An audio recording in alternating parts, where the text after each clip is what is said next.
Hey guys, Desolator Magic here, and yes, that title actually is legitimate. This is a real video. I know since this is my channel, you probably saw the title and thought, yeah, the whole thing's probably a joke and he's gonna tell us to like start ghost hunting and like light our house on fire just for the thrill of it. No, these are actual tips because actual people, in fact, some people I know are starting to absolutely lose it. They're being all cooped up inside with the stay-at-home order, the quarantines, whatever, depends on your country and locality, and they're just not used to that. Whether you're used to it or not, the whole like really you can't leave thing is a little rough on the psychology of some people. Luckily, thanks to a research paper I did in high school, which I'm shocked I still remember, I have some expertise in this area. Plus, I did some actual web research on top of it. But that said, this is not medical advice. I'm not a doctor or a psychologist or anything. These are just tips I've either done or heard. Take it for what it is. So what causes I'll just say cabin fever, because that's pretty much what it is. What causes that feeling from being quarantined and stuck in your home way too much? A lack of physical activity that results in a lower energy level and an unusual sleep pattern. Then you've got the lack of any sense of accomplishment that anything is getting done at all. Then you've got the lack of, diverse, small social interactions with anybody. And then you've got the subtle lack of unique stimulus. So I was going to categorize these, but the video seemed odd to put them back that way because then some people would just be like, I'm going to leave to try that and not hear an entire other concept. So I'm just going to lightning round these in random order. So first of all, based on what's going on right now specifically, you really just can't touch surfaces that other people touched or breathe in a confined area that other people are breathing. Well, outdoors there's wind, and not to mention ultraviolet light. This is fairly persistent on surfaces, unfortunately, so UV is not like the main killer here, but you probably aren't going to breathe in somebody else's water vapors if you just go for a walk around the block. So you might think, I'm not a walk person. Oh, my parents go for walks. Like, what do I have, a dog? If you do, you're obviously used to walking. But a lot of people that are like me, 90s kids that grew up with like computers and video games, it doesn't make sense to just go for a walk. That sounds incredibly boring and an activity for old people with too much time on their hands and nothing better to do. You'd rather watch a movie or play a video game. It makes sense. That's what you do. But walking around your house doing the same old thing, like you brush your teeth, you do this, you take a shower, you cook, you eat, you play video games, you watch a movie. It gets repetitive. So from a psychological standpoint, what your brain constantly does is like scan its environment for anything that needs further attention, whether it be an opportunity, a threat. Those are pretty much the main two. Your subconscious is constantly scanning for like anything. That's why when something's out of place, you'll like snap right to it a lot of the time. You'll be just walking into a room and be like, well, that's different. What is that? That fell, that moved, that's a different color. Whereas anything that's not new, your brain will know it's not new and not bring it to your conscious thought. Well, a lack of diverse stimuli is very bad for you. So you might not even think about it, but at work, different things happen. Driving, different things happen. It might not seem exciting, but you like have to react to things and your brain wants to do that. Otherwise it feels like, why am I not doing this? Something is wrong. Why is there absolutely nothing interesting in my environment? Like, that's not normal. There has to be something to react to. Well, if you go for a walk around the block, first of all, there's the whole fresh air thing. I don't know about that. Indoor air versus outdoor. That's kind of pseudoscience to me. I guess it's called something about oxygen and ions. I don't know, whatever. But really what it is, hey, there's a squirrel. Hey, there's a thing, a car, a person. Look at their house. Oh, that changed. Oh, they're growing this. Oh, look at that plant. You might be thinking, that's boring as hell. What is this, like Dora the Explorer pointing out stupid like bushes in the background? But these little tiny new things and changes are what your brain needs to operate correctly. That is why you're feeling so bored. Even when you try something like exciting, like playing a very fast-paced video game, you still feel like something isn't right and you're still bored, which doesn't make sense. It's because you keep seeing the same objects in the same places and the same just everything and doing the same things in your house. So just go for a walk just to see what's up. I mean, there are people, this is pretty common, where they have never actually seen their neighborhood at a speed below like 25 miles an hour. You will suddenly notice some details. If anything, it's like, good to know that. Like, oh, I never noticed about this person's house. Or did you notice this? Or look how they did that landscaping. That's interesting. I should do that. Driving by it, unless you're just like scanning and processing everything at a needlessly fast rate, you aren't going to notice these little details. So it's actually kind of cool. So, yeah, you're not going to catch the virus from the air if you don't get within, 50 feet of people outside, with all the wind just sweeping everything away. Also, the slight physical activity of walking, or I'd say jogging, but honestly, jogging's not that great for you. And if you're not used to it, you're probably just going to get sore knees and get really tired really quick and then go home quicker than you would if you were walking. But yeah, get out there just to mix it up, to see some stuff to think about very subconsciously. It's not going to be like consciously, I'm going to inspect my neighborhood and think hard about it. It's a very, very subtle thing that has very, very drastic effects when you get home. You'll feel a lot better. Also, from the physical standpoint, just do some sort of exercise. The smart people who know this, they've been on both sides of it, regularly exercising and not, they know the energy level and the mood are the two first things to go. And you would not believe the amount of people who are diagnosed with like mild depression, where when the doctor or psychiatrist or whatever asks them, hey, what do you do in a day? They're like, okay, cut the caffeine, cut the sugar, and exercise a little bit. Now see how you feel. And all of a sudden, not only does their energy level go up, they don't just feel like they have to sleep all the time, but like their actual mood improves, because that's just how it works for some people. So you might be like me, where you have absolutely no exercise equipment because your house is tiny or you're broke or both, or you live in an apartment like I used to. And so you used to like go to the gym or just whatever, do something, go swimming. Well, you can't do that now. Basically, just to be perfectly blunt, go on YouTube and type in body weight resistance exercises. Or just cardio, just any kind of, there's still like old school 80s, 90s style, VHS tape like workout exercises that you can follow along with that are totally free on YouTube. And technically, a lot of that like movement stuff where it's like kick a knee up, fake punch, run in place, all that pretty much is body weight resistance stuff, because you're standing and you're lifting your knee and your legs and that kind of stuff. But anyways, I mean, you can do all kinds of like partial push-ups, and you can do like variable angle stuff against walls and countertops where you can like adjust the resistance. And you can do a lot that really seems like a multifunction workout device with just your body. You just got to know how to do it. So just look it up on YouTube, straight up. And plus, honestly, weightlifting with, instead of like, weights with perfectly balanced, even grips and all that. Yeah, it's safer. It's a little bit more effective. You can get a little bit higher weight, but it's more realistic and better for like lean, toned, proper functioning muscles that aren't just for show, ones that actually work. If you do real world tasks and real work, you pick up things that aren't perfectly balanced, things that aren't comfortable. You pick them up in, I'd say, weird ways, but don't injure yourself. I mean, you've seen people work out where they take a giant tractor tire and they flip that over, because that's like, okay, that's a real thing. It's an object. It's your whole body. It's not just, let's have this tether assisted exact precise weight that doesn't ever change. Plus, you get more cardio out of real weightlifting, like really lifting things. But, be careful. There's a proper way to lift and not, and you don't want to get injured right now. So once again, another thing to look up on YouTube to do properly.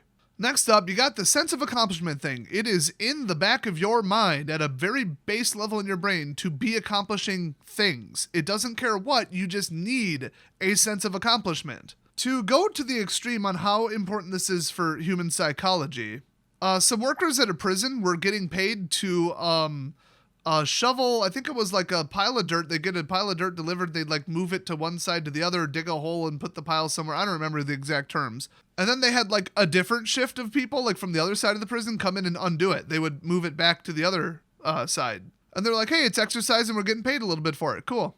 That is all they should logically care about, was something to do, money, and it's exercise. Cool. When it got found out from them talking that they were just moving the dirt back and forth and it wasn't a real job, there was no point, there was no end goal, they were just doing it to do it, basically everybody stopped. They could not handle that. They simply refused to do it because it didn't have a point. But you're probably saying, but it did have a point. It was money and exercise. Literally nothing changed except for their perception of it. That's correct. Humans cannot handle not having a point. You need a sense of accomplishment because, finding food in the wild, that's an accomplishment.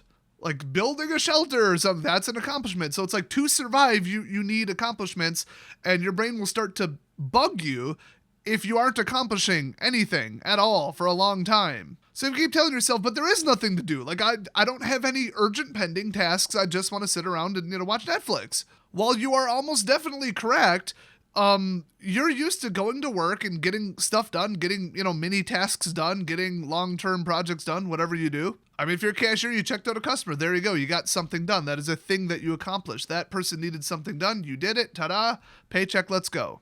Now that you have nothing to do, your brain is going to keep nagging you, why don't you do something? I need to accomplish something. So what you need are fake accomplishments. So, I mean, video games, any video game with a point, I mean, you could just set your own little, thing and say, I'm going to get a score of this, even if that's not a true achievement in the game. Or like, I'm going to play this a different way, or, whatever. It varies by game, obviously. But from people who actually live in places that like have severe issues with like weather and like actual cabin fever, winter weather, that kind of stuff, A big one they say is puzzles. Put together a puzzle, because when you get it all done, you're like, wow, that legit just went from a box of like 1,000 pieces of cardboard into an image. That's actually pretty impressive. Plus, it's cognitively stimulating, so that's always good. But it goes past this, and a lot of things that you can do are 2-for-1s, because, sitting there doing a puzzle, you're not getting physical activity, but you might be able to combine some of these. Obviously, the first thing that comes to mind is play Dance Dance Revolution, because then you're going for an accomplishment, getting better at the game, getting a high score, while also getting exercise, but you're either set up for that or you aren't. Can't really easily go shopping right now. But for the ultimate mixed fixes, I guess you could call them, cook something new, or really just cook anything. You can cook something you've cooked before, but at least you then pulled it off and did it correctly, hopefully. There's your accomplishment, and really, really good high quality food will improve your mood. It's very short term, it's like half hour from what I heard, but it will improve your mood. In fact, the smell of it will improve your mood. If you're used to eating pretty basic pre-done stuff, like, just like cereal, frozen stuff, whatever, blah, lazy, homogenous, it's all the same in a can kind of junk. Even if it's healthy, its process is bland and is boring. I mean, why do you think like restaurant cooking is so good? And I mean like good restaurants where they have actual chefs and cooks that know what they're doing. Newsflash, that's what food should taste like. Too bad you missed like the 1400s where anybody, even the peasants, would still like cook stuff with oil, fresh picked, fresh cut, fresh slaughtered, whatever, and eat pretty well if they could afford, the basics even. That's right, medieval peasants probably ate better than you do from a flavor and food quality standpoint. So just cook anything, just whatever. My favorite when because you could go to the grocery store, but everybody's there. And I think grocery stores are going to be the number one spreader of the virus right now because people in the largest quantities have to be there. So avoid that if at all possible. Don't just be like, oh, I've got the blues, so I'm going to go get a bunch of fresh vegetables and stuff and cook something. I'm going to like risk my life by breathing the same air as 500 people and touching everything they touch. Not a great idea. If you get them delivered, cool. Otherwise, I'm pretty sure there's websites out there. I couldn't find any, but they'll let you put in what you have. Like I have the flour, brown sugar, this, that, noodles, rice, whatever. I have that on hand. What can I make? And it'll like spit out a recipe for you or a couple. Those are pretty cool. Otherwise, I mean, I'm no expert chef, but I watch enough cooking shows that I could adapt certain basic recipes. And it doesn't have to be anything fancy where you're like, and I'm going to finish it off with tarragon. Just put some chicken in some oil and fry it in a pan, make some noodles, mix it together, and add something. I mean, call it a pasta salad. Ta-da. Maybe you have pasta sauce, maybe you don't. Maybe you got Alfredo, maybe you got tomatoes, just tomatoes, maybe you got tomato sauce, maybe you got, I don't know, nothing but sesame oil. You can make that happen, make a stir fry. But yeah, the big one, honestly, is a stir fry because it's oily, it's comfort food, but it's not actually that unhealthy. That or like a mixed fried rice dish. I mean, I found some old chopped carrots I still had, frozen. I was missing literally half the ingredients. I had no onions. Let's not try it. Half a yellow onion. It didn't look too good though, but whatever. It tasted all right. And then I found some egg noodles. So I'm like, let's go. Stir fry is really easy. Make any kind of noodles and then in a pan, just fry some things. Throw in some meat, vegetables, maybe cheese, definitely some kind of cooking oil, any kind of cooking oil. I mean, you could use olive oil for an Asian stir fry. You're not supposed to, but it'll taste all right. I've done it. Not everybody just has sesame oil sitting around, and then when you're done cooking it, mix it together, recook the noodles for like 2 minutes with the soy sauce put in there, and ta-da, you got, restaurant grade stir fry in all honesty. It's quite easy. Very easy dish. That or just make the laziest pizza ever, which is like either make your own really crappy thin non-rising dough, in other words, just like the world's ghettoest tortilla, or if you just have tortillas, throw them in a pan, put some kind of tomato-based something on it, and then some kind of cheese. You almost can't go wrong.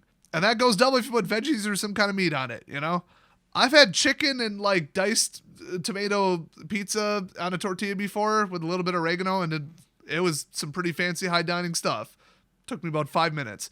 So, I mean, your pasta mixes, your rice mixes, and your, like, I'm going to call it a pizza. Those are your three, like, you can make them out of just about anything dishes.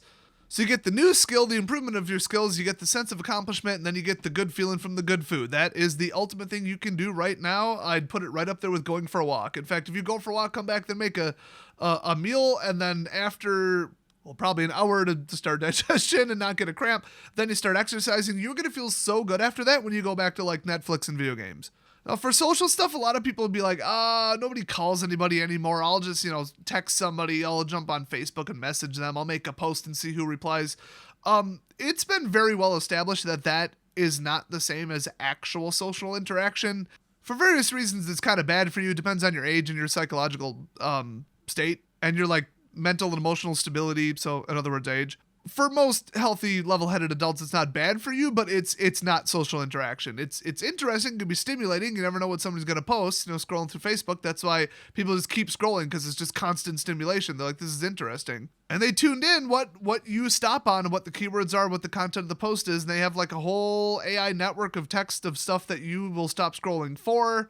It's quite the psychological manipulation, but yeah, when it comes back to like social interaction, it turns out you actually do need to converse with a person with your mouth. So if anything, hop on Skype, but just pick up the damn phone and call somebody, call a family member, call someone, ask them how they're doing. Maybe they were so bored out of their mind, and then the phone rings. They're like, oh, wait a minute, that's like somebody. I haven't talked to them since I talked to them in person. Holy crap. Now, not everybody wants to call somebody with no intention of any specific topic to discuss, but if you're just like, hey, I was bored and thought I'd give you a call, and the person you called you had in mind, here's something I always wanted to ask them. Like 5 years ago, why did they do this? Not in an accusatory manner. Like one time when I was bored, I just called my dad and I'm like, I just got to ask you, why did you go from being a chef to all of a sudden working at the other place where he worked for like 10 years in a completely different industry after he had a degree in cooking? I just realized I had never asked him that, and now I kind of want to know. So just like think of something you kind of want to know about somebody else, and then call them and ask them about it, and they'll be like delighted to tell you the story usually.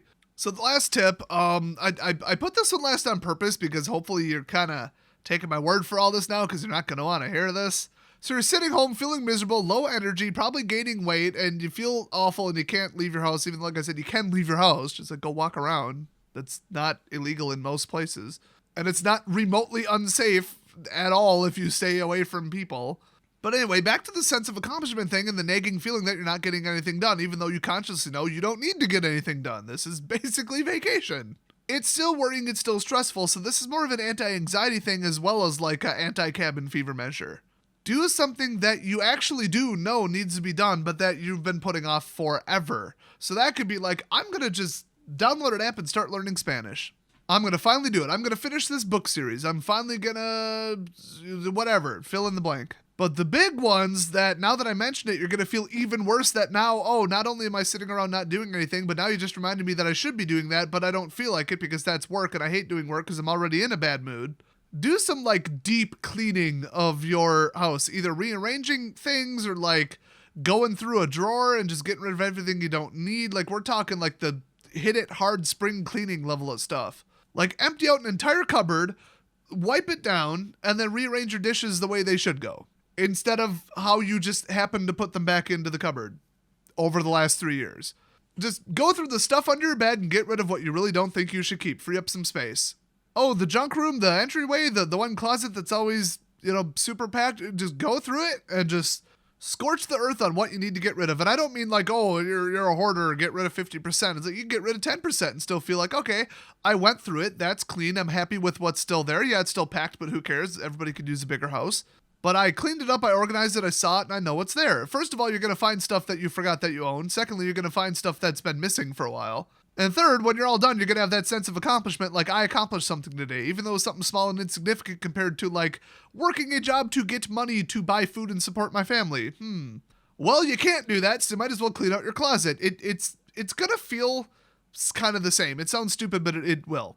So maybe you're just saying, I'm going to attack the bedroom or just the bed today. It's like, hey, I'm going to flip the mattress over because, we know I haven't done that in a while. It's probably got an uncomfortable rut in it. And then I'm going to wash all the sheets separately along with throwing in, if you can follow the directions, the top cover blanket thing that hasn't been washed in 3 years. You guys won't believe how much different it feels. It will weigh less after you wash it. Wash your damn covers. Or maybe just say, I'm going to attack the dresser or the closet. I'm going to try on all the clothes. Anything that's in too bad of condition, I'm either going to sew it up or get rid of it, put it in the ditch pile, donate it, whatever. If it's bad enough, just garbage. And if it doesn't fit, I'm getting rid of it. Boom. And now you're like, there you go. Anything I pull out, it's going to fit. I'm going to be happy with what I'm wearing for like the next year. Cool. Because that's an ongoing problem.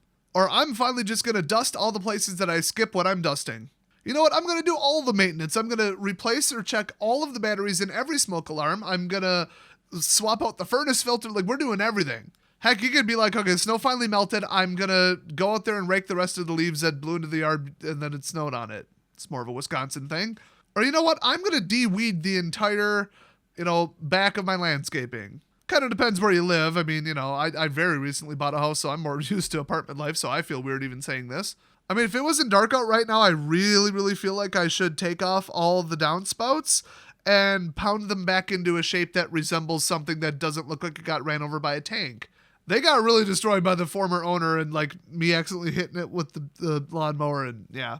So I mean, yard cleanup, inside cleanup, go through your clothes, go through your drawers, go through your medicine cabinet, find everything expired and get rid of it.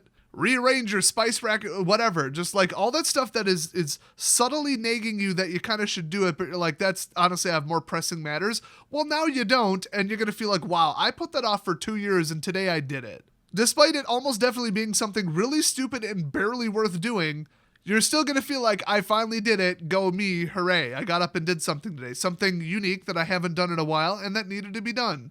There you go. You're going to feel that satisfaction. The other thing is, as you walk into a room and you're like, oh, that's right, I cleaned up this room. Oh, that's right, I was able to move the furniture over, do this, do that, and clean up this, move this, and now I have more space.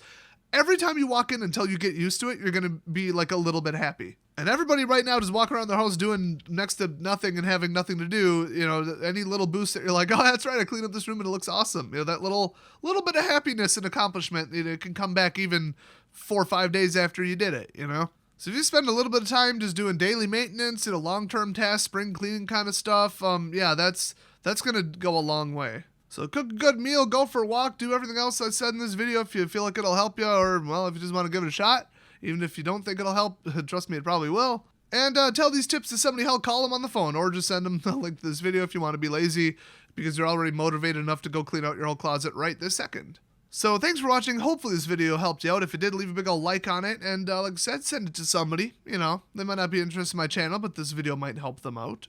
And one final tip that I just reading through my notes forgot, find some new music. Look into like different bands that are similar to ones that you already know, because finding new music that you really, really like is a huge psychological boost, because you'll listen to it all day. It's motivation to get up, move around, do some physical stuff.